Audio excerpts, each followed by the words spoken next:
Good afternoon. This is Fight for Flight. You can watch us on YouTube.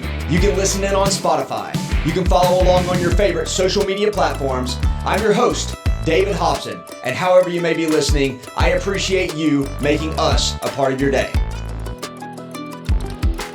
What is up, guys? Man, do we have a show for you today. We're going to be talking about the upcoming tournament, which is the Great Lakes Open. It's going to be happening this weekend. We're going to be talking about disc golf legacy. We're going to be talking about the sport. We're going to be talking about players. We're going to talk about what we can do to grow the sport, to grow the legacies of those players. We're going to cover a little bit of disc golf drama that happened over the past week. Man, I was watching social media, as I always do. I'm an observer. I monitor. I see what's going on. And we had a little bit of drama. We had a statement that was made. We had some pushback. We had an apology. We're going to cover all of that, talk about what happened, what it means, what it might mean going forward as well. And then we're going to finish up the show by making some tournament predictions for both the MPO and the FPO in the Great Lakes Open. So hang around for all of that. We're going to get right into it. So let's dive right in. Last year's Great Lakes Open had some of the most epic shots and crazy decisions, and then some unbelievable heartbreak for one of the players as well. There were two shots from the 2023 Great Lakes Open during the final round that found the chains from beyond C2. And when I say beyond C2, I mean they were throw-ins. They were absolute dimes. They were both thrown by the exact same person, Mr. Calvin Heimberg. So let's check out his shot that he threw on hole number 6 from the final round at last season's 2023 Great Lakes Open. Let's check it out. Calvin Heimberg with his second shot on 6 sets himself up looking for the forehand. Yeah, this is high, flexing back. But in Heimberg, wow, eagle 2 on hole 6. What an unbelievable throw. Calvin dialed it up. He was actually on the chase card coming into this event, and he was absolutely putting the hammer on the lead card, putting the pressure on the lead card as he makes this throw in on number 6. And then if that wasn't crazy and unbelievable enough, he did it again on hole number 10. Let's check it out. Is there a chance? Is there a chance? No way. No way. Another eagle. What an unbelievable throw. You know, there's certain times where you're watching sports and some epic things happen. And this was one of those tournaments last year. It was just must-watch TV. It was absolutely incredible. Calvin was he was coming off a extremely good stretch, right? He was hot. He was making shots that nobody else on the tour was making, and he was absolutely dominant through that stretch. And so I expected a lot of him going into last year's tournament, and man, did he deliver on the final day. It was just putting on a show, honestly. He had the crowd fired up. He had the broadcast booth fired up. He had his card mates fired up. I don't know if you guys saw, but man, the card mates were celebrating with him. What an incredible exhibition of disc golf. So let's kind of switch gears. Let's talk about another guy who ended up winning the tournament last year, Mr. Simon Lizotte.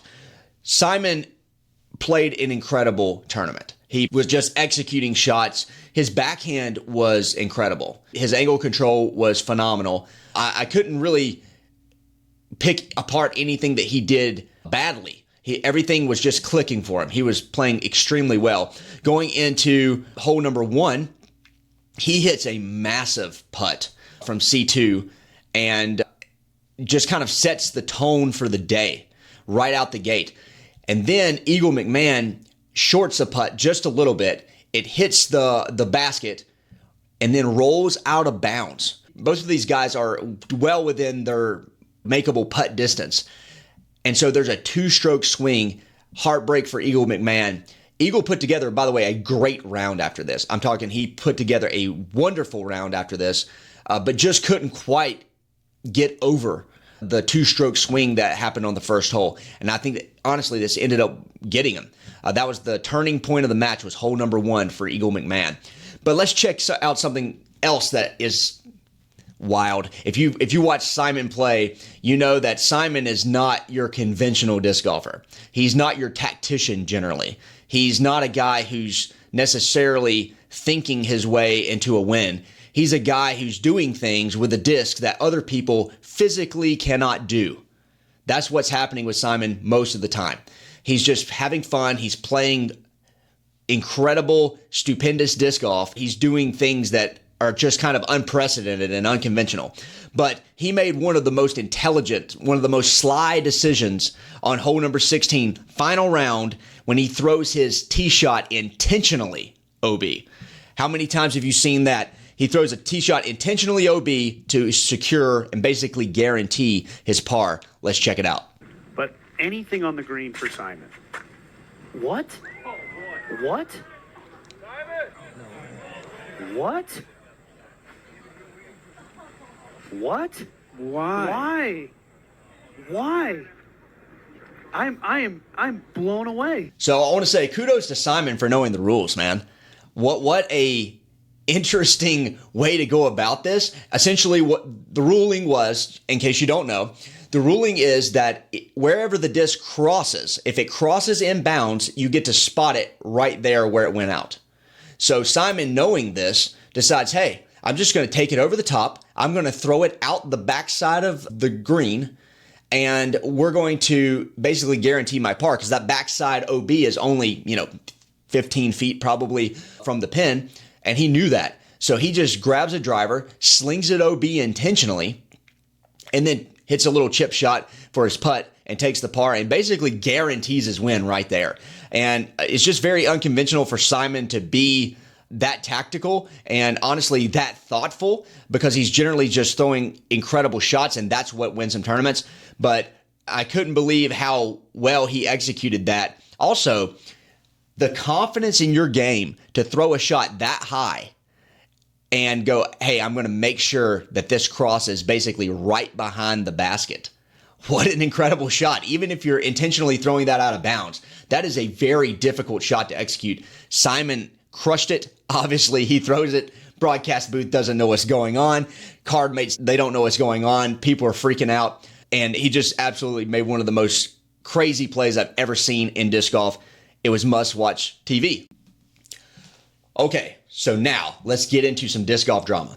So the World Championship was held in Lynchburg, Virginia. Haley King jumped on her Instagram and she put out a story. Okay, and this story really invoked some rage in some people because they felt that it was disrespectful. The comments and the disc golf fans that were in these areas were absolutely livid. And so I'm going to read what she said, and then we're going to make a few comments on it. I thought that it was just really, really interesting with the week after Worlds to come out and say something like this. So this is what Haley King has to say on her Instagram. We need to do better. It's truly crazy we play on non-commemorated history. In general, especially playing on it for the biggest disc golf event. We played back-to-back events at some of the least diverse, aka racist and homophobic places America has to offer. We want to grow disc golf, yet we take disc golf out of cities that promote diversity. We put these new events in areas that literally have some of America's worst history and still some of the most dangerous places to be for people of color. Peoria is known for its KKK roots, Lynchburg, one of the largest concentrations of enslaved people, and the major hub where they were sold and traded slaves. Also, the only reason that city exists is because of slavery. Just saying, it's impossible to grow the sport if you take disc golf from big cities and put them in sundown towns. Not good for the sport, not good for the community. Sad to see this happening, period, but especially in 2024 in such an inclusive sport.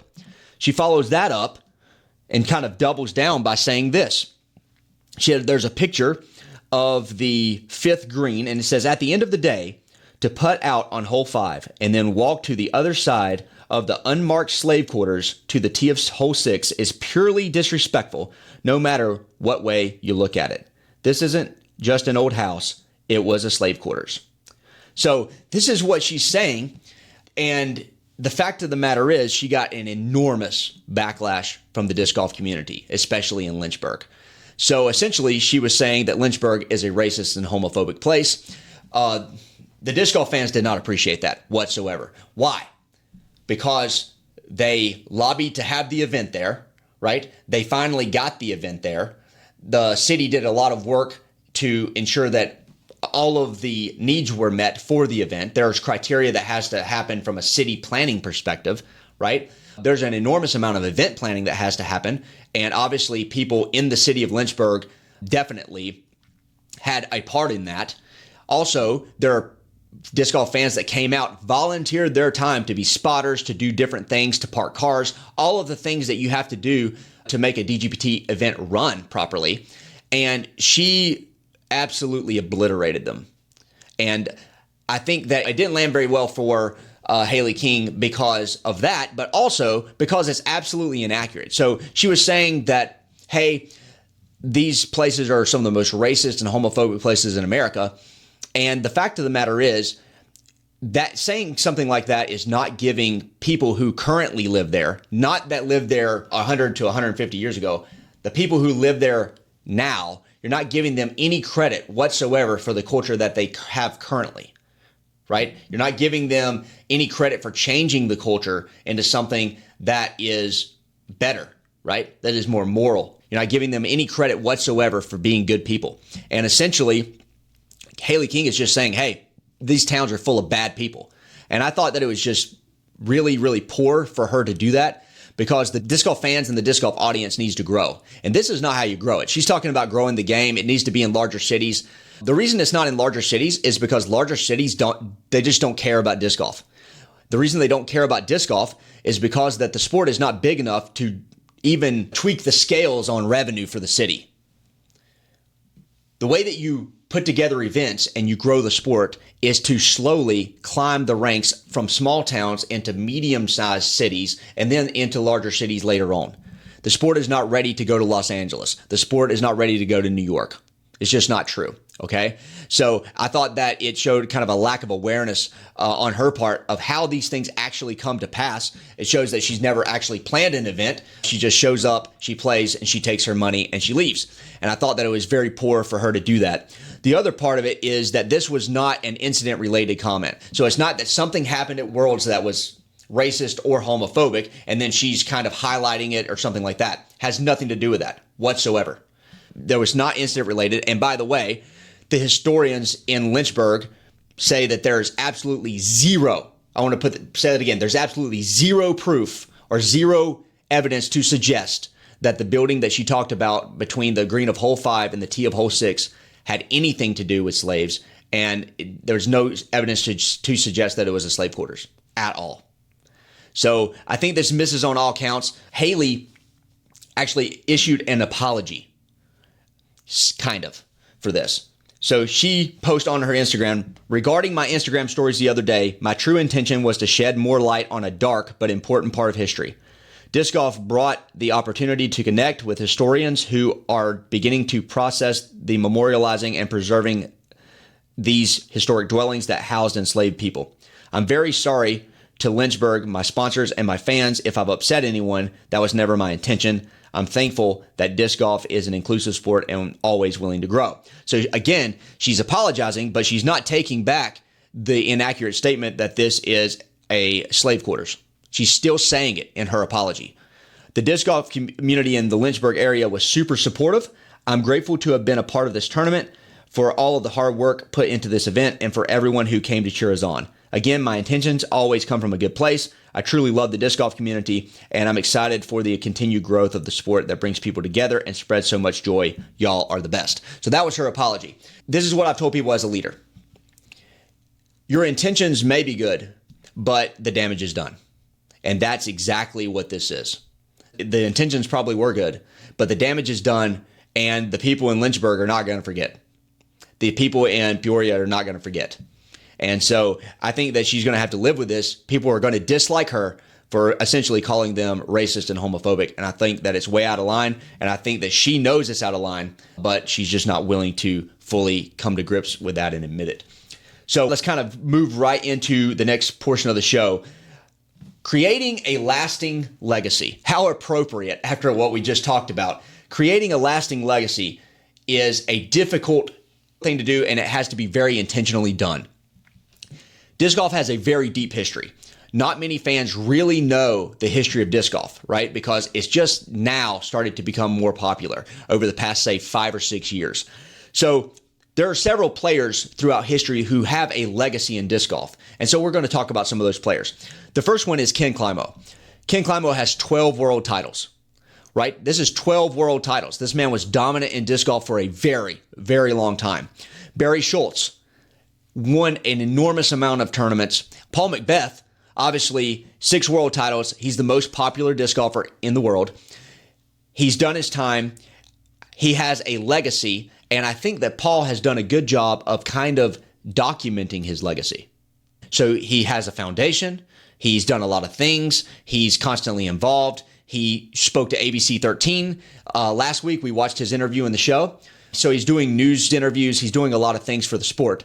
Paul is kind of the person that's closest to having a cemented legacy in disc golf that people are actually going to know about. Also, if we switch to the FPO, Juliana Korver, 5-time world champ. Valerie Jenkins, 4-time world champ. Elaine King, I would be remiss to leave her out of this. 5 times Women's Open world champion, 2-time U.S. Open disc golf champion, 2-time Masters world champion, 4-time Women's Player of the Year and Senior Player of the Year. Also, Paige Pierce, 5 world titles, extensive list of major wins. And then let's kind of get into some honorable mentions, and I'm going to say that because they're future Hall of Famers and they are well on their way. Kristen Tatar, 2 world titles, 7 major title wins, and she also ran the table for the majors in 2023, winning all of them. And then, of course, Ricky Wysocki. Ricky's doing some special things. He's the most consistent player on the MPO Tour. He is breaking all kinds of records, especially for earnings. He's doing a great job. And so when you're talking about developing legacy, it has to be done intentionally. It has to be done intentionally by the player. It has to be done intentionally by the sport, by the league, right? It has to be done intentionally by the media. And so the only portion of this that I'm in control of is what we do as a media company. And so I want to ensure that these players actually get commemorated properly. And so we're going to start doing some things from time to time to really showcase how good these people were. But a big part of building the legacy of a sport is having some iconic items in the sport, some iconic tournaments, some iconic trophies in the sport. And so I thought about this past week. The PGA has an Open Championship trophy called the Claret Jug. And if you watch golf, Claret Jug is a very iconic trophy. Every single person who has won this Open has had their name etched in this trophy, and they got to take it basically home for a year. And they would bring it back the next year, and then the next winner would take it. And the only time you get to keep it is if you win again and you go back to back.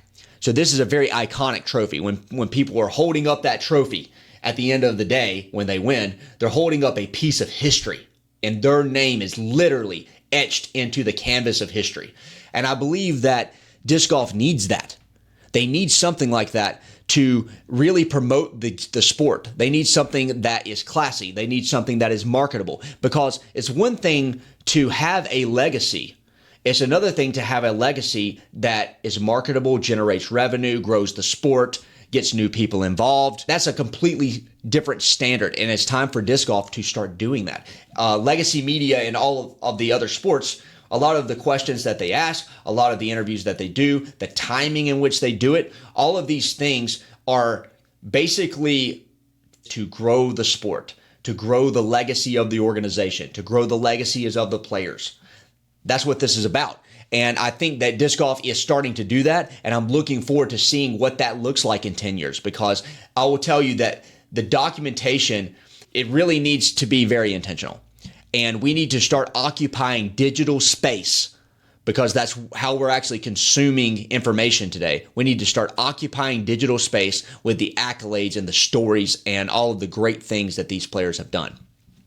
We need something like the Claret Jug. We've seen some great trophies. We saw the guitars. We've saw the axes, the battle axes. We've seen a lot of really awesome trophies, but I think that it's time to have something like the Claret Jug that has all of these winners on it. I would love to see it at a major tournament, so it's very, very meaningful as possible. We have their name literally etched in the canvas of history. And so with that being said, let's talk about the upcoming tournament. somebody's going to make history this coming weekend.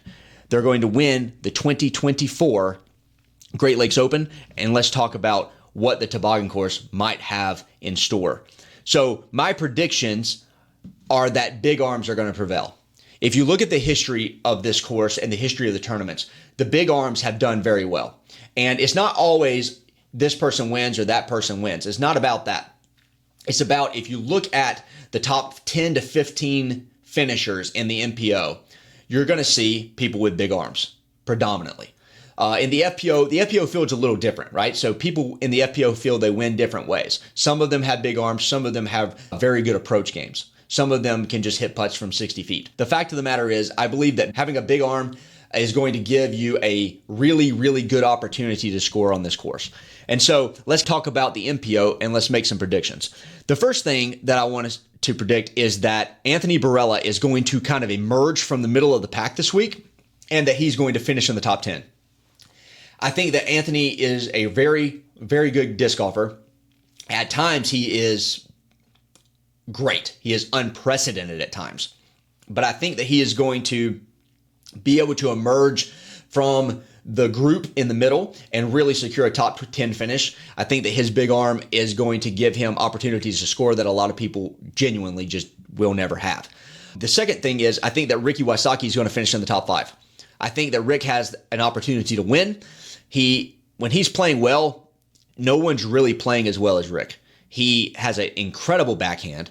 His spin is insane. He has one of the best forehands on tour. I think that, honestly, he might have the best forehand on tour. It's debatable. I think Eagle McMahon's in that group. Aaron Gossage is in that group. Anthony Barella's in that group. But I think Ricky has an elite forehand, and he has a chance to take this thing down this weekend. But I'm predicting a top 5 finish for Ricky Wysocki. Eagle McMahon is coming off a podium finish at Worlds. He's got a lot of confidence. He's back from his injury. The injuries are really interesting because I honestly wasn't sure exactly how this thing was going to go for Eagle McMahon. When you're dealing with an injury, especially for an athlete that's been doing what he's been doing for that length of time, sometimes it is difficult to come back and be as good as you were. And I feel like that Eagle McMahon is come back very, very strong. He podium finished 3rd place for the World Championship. And I think that he's going to have a top 3 finish this year. So he actually finished 2nd in the 2023 Great Lakes Open. I think that he has an opportunity to take it down. I'm predicting a top 3 finish for Eagle McMahon. Also, Simon Lizotte. Simon's playing well, but I haven't seen a dominant Simon in a while. I thought a week ago at the World Championships that Simon had an opportunity to take that down. He was spinning it really well, but he just wasn't cashing enough putts. He wasn't putting himself in a place where he could be really a contender, right? He's a high yield, like a high risk, high reward kind of player. He's a Tony Romo, if you will, right? He's going to throw a lot of touchdowns. He's also going to throw a lot of interceptions. I kind of feel like that's Simon's game. He's going to throw a lot of park jobs. He's going to throw a lot of shots out of bounds. And I think if Simon can prevent himself from going OB and play smart this week, he also has a shot at it. But I think Eagle McMahon is on it, kind of riding a high right now. He's got the momentum. He's got the confidence. I'm predicting top 3 finish for Eagle McMahon. So let's talk about the FPO. I believe that Missy Gannon is going to finish in the top 8. Missy is incredible at times. She has very good angle control off the tee. She generally stays in the fairway. I think all of those things kind of play to her advantage. She is a very elite putter. I think the question is, will Missy Gannon be throwing her up shots accurately enough to just secure a top 5 or a top 3 spot? That's really the game we're talking about this week. She didn't have an exceptionally strong performance at Worlds, but I do think that she has an opportunity, if she kind of gets it together, to finish in the top 5, but I'm predicting a top 8 finish for Missy Gannon. So let's talk about Owen Scoggins. So Owen is a different type of player, right? So I think she's going to finish in the top 5. Owen is an interesting place. I just said that big arms are going to prevail in this tournament. She is the exception. Owen Scoggins is a serviceable forehand in the fairway, an elite upshot, and a putt, right? That's her game. She is very, very exciting to watch because she gets it done differently than all of the other women. But I still think she's going to finish in the top 5. She has a very good opportunity, I think, to finish top 3. But I think she will finish top 5 in this tournament. And then my win prediction is Kristen Tatar for the win. It's very difficult to predict a MPO winner, but I believe that Kristen bounces back from her third place at Worlds and kind of her struggle rounds at Worlds, and she actually takes the win this coming week at the Great Lakes Open. Also, in the meantime, she's not been sitting on the couch.